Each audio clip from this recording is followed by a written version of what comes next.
Hallo meine lieben Freunde von altem Lego. Heute beginnen wir mit der ersten von 2 Folgen über die neue graue Ritterwelt von 1984. Wir starten mit der legendären großen Löwenritterburg 6080. Und am nächsten Freitag zeige ich euch die 4 neueren Sets von 87 bis 90, die mir Patrick geliehen hat. Und ich möchte mir noch einige Sets aus dem Sortiment von 84 bis 86 dazu bauen. Die neue graue Löwenritterburg von 84 war schon die 3. Burgengeneration von Lego. Die allererste Burg war 1970 ein exklusives Weetabix Werbeset, das es nur in Großbritannien gab, ohne Artikelnummer und ohne Verpackung. Gebaut im Stil der 60er Jahre auf 3 dicken 10x20 Grundplatten.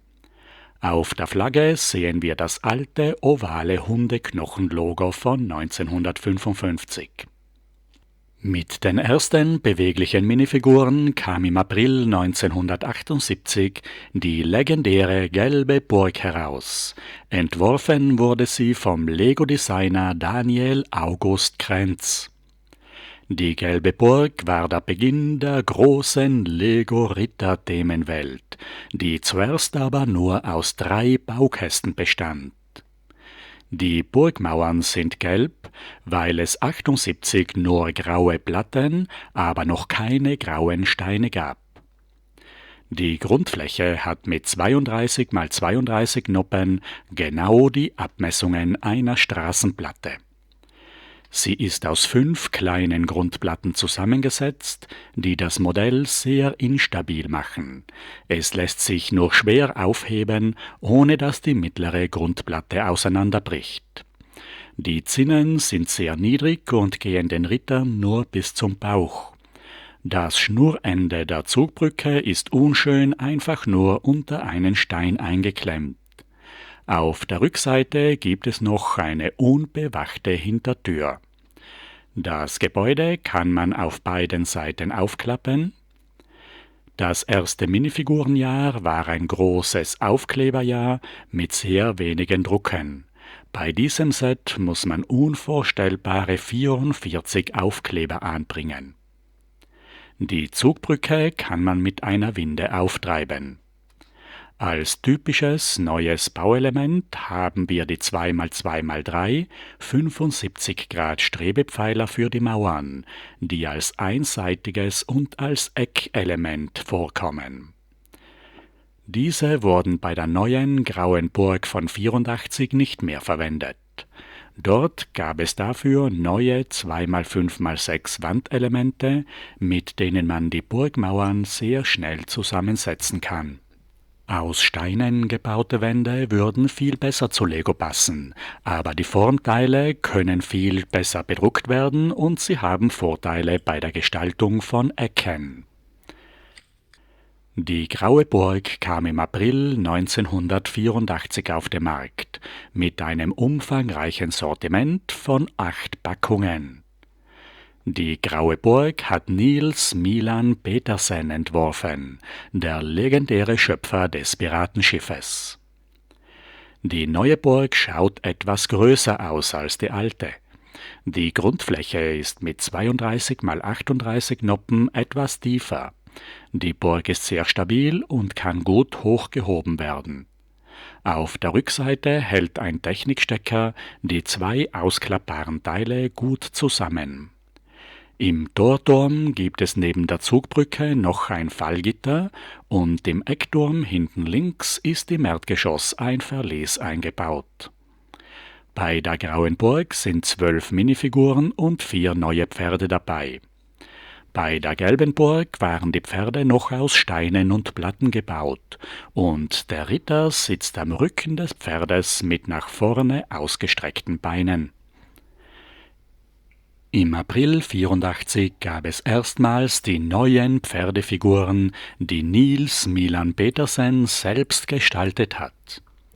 Der Kopf ist beweglich und am Rücken gibt es einen Schlitz, wo man entweder den Sattel einstecken und die Figur hineinstellen kann, oder man kann auch ein Gespann einhängen, mit Scharnier, einer drehbaren Deichsel, neuen dünnen Radnaben und neuen großen Kutschenspeichenrädern.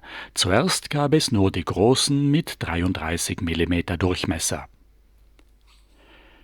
Die alten Turnierritter von 78 hatten graue Motorradhelme mit einem Visier und einem Federbusch, das man zuklappen kann. 84 bekommen sie einen neuen Helm aus einem einzigen Formteil, wo man das Visier nicht mehr aufklappen kann. Erst 90 bekamen die Ritter wieder ein Visier zum Aufklappen mit demselben alten Federbusch. Wie 1978 ist es wieder auf einen normalen Motorradhelm aufgesteckt. Auf den Helm kommt eine Feder, die als Dreierset auf einem kreisförmigen Spritzgrat hergestellt wurde. Es gab immer eine große dreigeteilte und eine große einzelne Feder für den Ritterhelm und eine dritte ganz kleine Feder für den Waldleutehut. Obwohl es für jeden Helm 3 Federn zur Auswahl gibt, gingen sie sehr oft leicht verloren und sind heute in bestimmten Farben sehr gesucht. Die kleine Schreibfeder, die man den Minifiguren in die Hand geben kann, wird auch heute noch meist in Weiß hergestellt. Als Federbusch gibt es heute nur noch die Flamme. Die alten Ritter hatten einen grauen Brustpanzer aus einer Warnweste. 84 bekommen sie einen neuen Umhang, der auch vorne als Schurz getragen werden kann. Im ersten Jahr 78 gab es noch ausschließlich Aufkleber. 79 waren die Wappen an den Körpern und Schilden aufgedruckt. Die neuen Ritter 84 bekamen viel detailliertere Drucke. Typisch waren die silbernen Brustpanzer der Turnierritter und die Gürtel mit dem Geldbeutel der Dorfleute. Die Burgwachen tragen immer noch ein Brustwappen, bei den Löwenrittern hat es einen schönen goldenen Rahmen und die Schilde gibt es in 2 verschiedenen Farben, auch bei den Falkenrittern mit 2 unterschiedlichen Rahmen. Die Kreuzritter mit den 2 gekreuzten Hellebarden sind keine eigene Ritterfraktion, sondern nur die Wachen in der Königsritterburg. Die Gegenspieler der Löwenritter sind die Schwarzen Falken mit ihrer kleinen Ritterburg und 87 kamen noch Robin Hoods Waldleute dazu. 78 gab es schon 4 verschiedene Waffen, die alle in hellgrauer Farbe waren. Neben dem Spitzschild kam 84 noch ein Rundschild dazu, es war aber nicht neu, sondern es gab es schon 79 als transparente Peilantenne beim Weltraummesswagen 894. Die neuen Waffen und Werkzeuge von 84 waren Lanze, Pfeilbogen und Köcher, Heugabel und Schmiedehammer. Die Armbrust kam erst sehr viel später, 1990. Meine Generation war noch die gelbe Burg. Ich hatte aber immer nur kleinere Sets, wie die Rittermannschaft 677. Als sich 84 am Schulhof die Neuigkeit von den neuen Lego-Rittern verbreitete, schauten wir uns gleich im Geschäft die Packungen und die Preise an und kauften uns selbst nach der Reihe von unserem Taschengeld kleinere Packungen. Bevor wir uns die große graue Burg als Spitzenmodell der neuen Ritterwelt anschauen, zeige ich euch noch die 3 kleineren Sets, die wir damals als 9-jährige Kinder selbst hatten. Mir gefielen die 2 Turnierritter 6021 am besten. Sie kosteten damals 9 D-Mark, beim Set waren 2 voll bewaffnete Turnierritter auf Pferden dabei und ein schwarzer Waffenständer aus einem Rundstein, 2 Rundplatten und 4 Werkzeughalterplatten. Die 2 Ritterfiguren sind ein blauer Löwenritter und ein roter Falkenritter mit aufgedrucktem silbernen Brustpanzer und Gürtel. Der Löwenritter hat einen dunkelgrauen und der Falkenritter einen schwarzen Turnierhelm. Das feste Visier hat 3 breite Gitterstäbe, durch die man das Gesicht sieht. Die Helmfeder gibt es in beiden Farben in 3 Formen. Das heißt, für jede Figur waren 2 Ersatzfedern zum Austauschen dabei. Die neuen Pferde tragen den alten Sattel mit nur einem Waffenhalter an der rechten Seite. Dort hängt man normalerweise das Schwert nach unten auf. Aber man kann auch die braune Turnierlanze mit dem farbigen Wimpel als Flagge einstecken. Zum Kämpfen gibt es dann am Waffenständer eine zweite Turnierlanze. Die Ritter tragen zu Pferd ihr Turnier aus. Beim Schwertkampf können sie die Spitzschilde mit dem Löwen- und dem Falkenritterwappen gegen die Rundschilde vom Waffenständer austauschen, die für den Nahkampf zu Fuß besser geeignet sind. Für die Pferde gibt es 2 zusätzliche Steine und Platten, damit man den Sattel abnehmen und das Pferd ausruhen lassen kann. Der Ritter kann sich mit dem Schild beim Kampf schützen, er kann es aber auch seitlich am Arm tragen und er kann es mit dem Handgriff von oben angreifen und nach vorne halten. Genau den gleichen doppelten Handgriff gibt es am Rundschild. Der Ritter kann ihn nach vorne halten mit ausgestreckten Arm oder zur Seite abgewinkelt. Ich selbst hatte keine Burg, und da waren meine Ritter fahrende Ritter, die von Abenteuer zu Abenteuer zogen. Der Knappe brachte dem Ritter mit dem Wagen das Gepäck nach. Der Landsknecht mit Gerätekarren und Pferd, Artikel 6010, ist ein zweites kleines 9 D-Mark-Set aus 31 Teilen. Auf dem kleinen, leichten, einachsigen Salki sitzt ein grauer Dorfbewohner mit brauner Zipfelmütze. Es ist ein weißes Pferd mit blauer Anspannung angespannt. Der Deichselhalter ist ein kleiner 2x2 Drehteller mit einem Scharnier. Darauf sitzen die 2 neuen, dünnen, schwarzen Achsnaben mit den großen braunen Wagenrädern. Vorne sind 2 schwarze Werkzeughalter und hinten 2 neue Haken auf 1x2 Platten, an die eine rote Kiste mit 5 Werkzeughaltern aufgehängt ist, an die man alle Waffen und Geräte befestigen kann. Es sind 5 Werkzeuge dabei: Hammer, Schwert, Lanze, Hellebarde und Rundschild. Die rote Schatzkiste mit dem 2x3 Dachstein kann man zwar nicht aufmachen, aber mit den 5 Werkzeughaltern ist sie ein wunderbarer Waffenständer. Der Karren selbst ist sehr einfach und leicht gebaut. Wenn man das Pferd ausspannt, ist ein weißer Stein dabei, um die Lücke im Pferderücken auszufüllen. Ich habe hier nur eine rote Anspannung, beim Originalset ist die Anspannung natürlich in blauer Farbe. Es ist ein sehr nettes Set mit einem zivilen Dorfbewohner, schön bedruckt mit Kragen, Gürtel und Geldbeutel. Das neue Pferd, die neuen Wagenteile und 5 Werkzeuge an den verschiedenen Haltern. Mein kleiner Bruder hatte die Burgschmiede 6040. Sie ist mit 83 Teilen schon ein etwas größeres Set, das 19 Mark kostete. Die Schmiede war immer unsere kleine Burg. Wir hatten nie eine größere. Die normalen Platten in grüner Farbe waren 84 eine große Neuigkeit. Bisher gab es nämlich nur die dünnen Grundplatten in grüner Farbe. Die Burgmauer besteht aus 3 aneinandergereihten Wandpaneelen, die unten mit grauen 1x2 Steinen und oben mit schwarzen Schrägsteinen verbunden sind. Auf den Seiten gibt es unten einen Techniklochstein als Verbindung und darauf steht eine Randsäule aus 5 grauen 1x1 Steinen.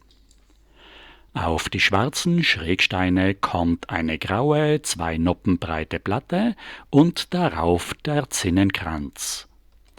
Im Gegensatz zur gelben Burg ist die Wehrgangplatte außen auf Sicht, deshalb ist die Brüstung eine Platte höher und hinten hat der Wehrgang noch eine Stufe nach unten, damit die Wache eine Platte tiefer stehen kann und mehr Deckung hat.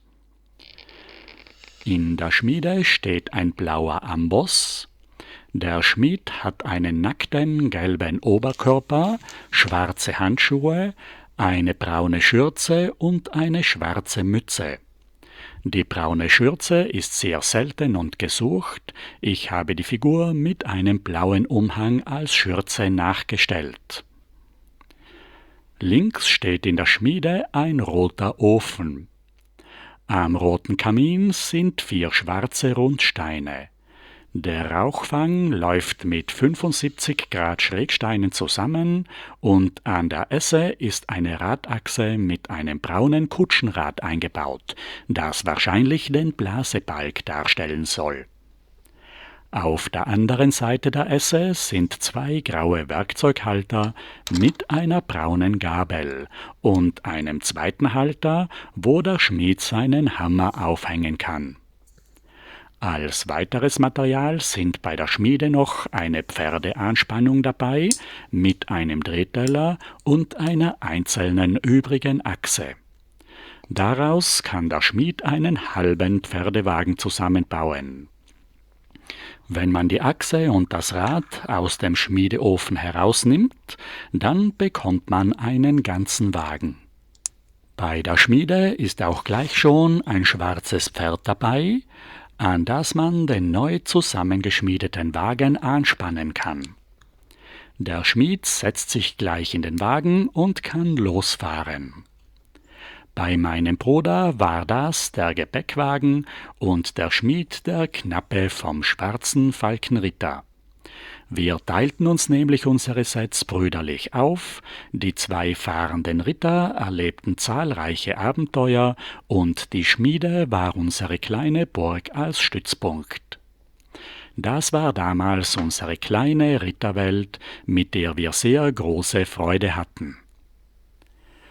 Die große graue Löwenritterburg hatte damals einer meiner Klassenkameraden, bei dem ich am Nachmittag oft spielen durfte. Die große graue Löwenritter Königsburg 6080 besteht aus 627 Teilen und 12 Minifiguren. Der Baukasten kostete damals 95 D-Mark. Die Burg schaut viel größer aus, obwohl die Abmessungen nahezu gleich sind, nur um knappe 2 Steine höher und die Grundplatten sind um 6 Noppen tiefer als bei der gelben Burg. Die Grundfläche besteht aus 3 grünen Grundplatten. Die graue Burg ist wesentlich stabiler gebaut als die gelbe. Auf der Rückseite kann man 2/3 der Burg ausklappen. Der Technikstecker sorgt für eine sehr stabile Verbindung. Die hervorstehenden Stützen am Rand sind ein praktischer Griff, mit dem man die Hälften zusammendrücken kann, und innen gibt es links und rechts an der Treppe Seitenwände, an denen man die Hälften leicht auseinanderziehen kann. An der Steckverbindung kann man auch beliebige andere Burgteile anreihen, wie die Burgschmiede, die wir uns vorher angesehen haben. Allerdings ist die Grundplattenhöhe nicht dieselbe. Es gibt einen kleinen Höhenunterschied, weil die große Löwenritterburg auf dünnen Grundplatten gebaut ist, die kleine Falkenritterburg und die verschiedenen anderen Ergänzungsburgen auf normalen, dicken Platten. Alle Burgteile sind jedenfalls sehr gut kombinierbar und erweitern den Detaillierungsgrad und die Spielmöglichkeiten der Burg beträchtlich. Die auseinandergeklappten Burgflügel bilden eine großartige Verteidigungslinie bei einem Angriff und man kann hinten gut spielen, obwohl es nur sehr wenige Räume und gar keine Einrichtung gibt. Sie hat einen großen Torturm und 2 kleine Ecktürme. Die Kanten des Torrahmens und die Ecken der Wachtürme sind mit Rundsteinen sehr schön aufgelockert. Es werden keine Strebepfeiler mehr verwendet, wie bei der alten gelben Burg. Die Mauern bestehen jetzt hauptsächlich aus den 30 Wandpaneelen, die auch ums Eck gebaut sind. Sie werden oben von schwarzen Schrägsteinen zusammengehalten und für die Ecken gibt es einen neuen doppelten Schrägstein. Der Mauerteil mit den 2 Scharnieren ist aus Steinen gebaut.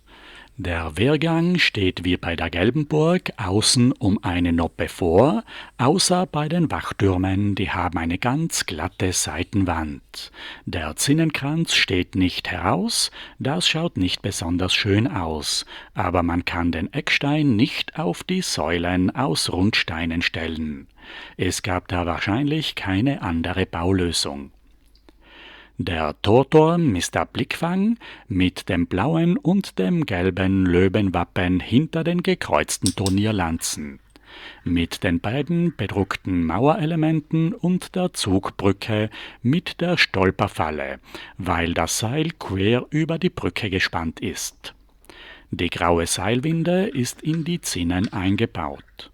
Das Fallgitter ist aus schmalen Platten zusammengesetzt, das Seil geht über einen Haken und wird von einem grauen Techniklochstein festgehalten, mit dem man das Fallgitter hochziehen und bei einem Angriff ganz schnell herunterfallen lassen kann. Der einzige geschlossene Raum in der Burg ist ein Verlies im rechten Eckturm mit einer schwarzen Garagentür und einer gefliesten 1x8-Platte als Riegel. Hier kann man einen Gefangenen sicher inhaftieren. Die anderen Räume sind alle offen. Am Torturm und am rechten Burgflügel gibt es 6 Wandhalter für 2 Lanzen, 2 Hellebarden und 3 Schwerter.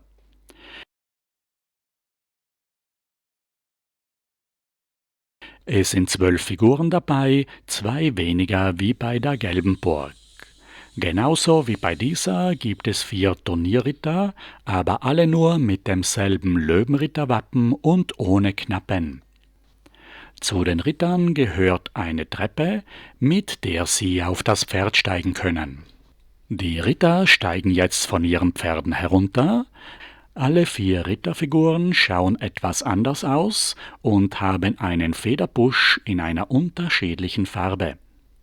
Es gibt 2 braune und 2 dunkelgraue Turnierlanzen, 3 Schilde mit gelbem Löwen auf blauem Grund und ein Schild mit einer umgekehrten Farbe. Auch die 4 Sättel haben alle eine andere Farbe. Wir nehmen die Sättel ab und für jedes Pferd gibt es einen Stein und eine Platte, mit denen man die Lücken im Rücken mit derselben Farbe ausfüllen kann.